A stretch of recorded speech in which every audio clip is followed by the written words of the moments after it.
Hey, it's Natasha, founder of On Purpose Projects, bringing you another tip about how to create a high performance business website.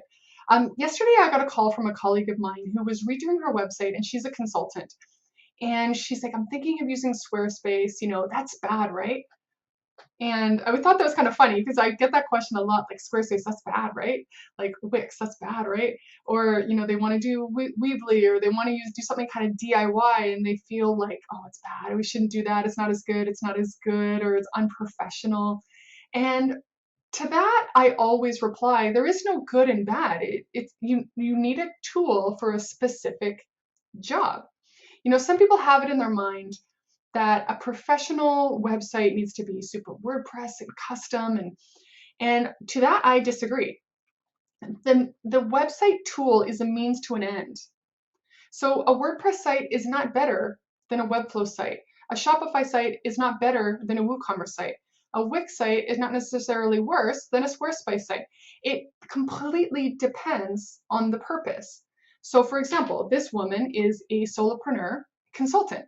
She sells like one or two services that you book her on the phone, and she wants to run the website herself. She doesn't have a budget for a web team. Squarespace is perfect for that.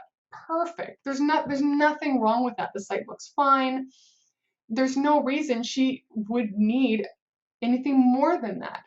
If she becomes, a bigger business with selling more stuff and more functionality and more, maybe some e-commerce or something, then yeah, okay, she's going to need to move and change the framework or the tools that she's using to build the website, but the tool must match the requirement.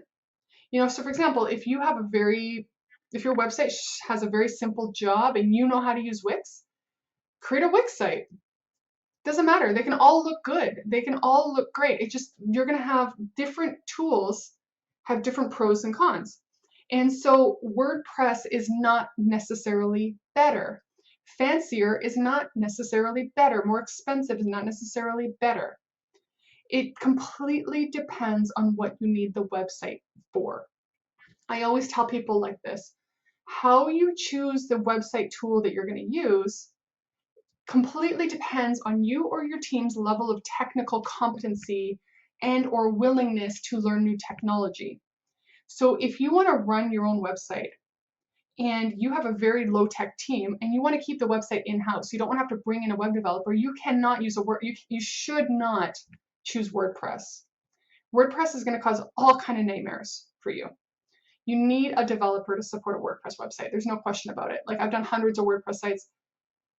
I have my own website as a WordPress site, and I need a developer to do my own website. Like, it's not DIY by any stretch of the imagination. So, but if you want a fancy, techie, custom website, then you can't use Wix. It's not going to work. You would then have to use something that gives you a lot of custom control, let's say like WordPress. But with that, you have to know you're going to need to keep a developer kind of on tap. You're going to need to keep someone accessible to help you with this website. So how you choose the tool is two things. One, what does your website have to do? And obviously confirming that Wix, Squarespace, Webflow, or whatever can fulfill that technical requirement. But secondly, what is the tech level of the people who will be running the website? Because we see this all the time of people who work with WordPress websites and they don't know how to run their own website, and they break stuff, and then they have to pay someone, and it's just frustrating, and they can't change it, and they don't know how to use it, and it just becomes this huge pain in the neck. So what's the functionality? What is the tech level of your team? And those are the two tools, the two things you need to consider. So don't let someone tell you, if you want to be successful, you need a WordPress site. Not true. Or you only have a Wix site, you can't build a business with a Wix site. Not true. It completely depends.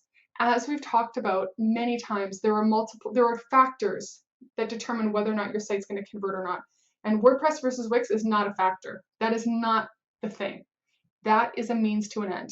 It's not going to make or break the conversion of your website, the tool that you're using. So I hope that makes sense. So yeah, Squarespace, not bad. Wix, not a bad thing. None of them are bad. There's no epitome of anything. It depends on the job you needed to do, and it depends on the technical level of complexity that you're willing to work with. So I hope that helps. Leave a comment below if you have any questions, and I will talk to you tomorrow.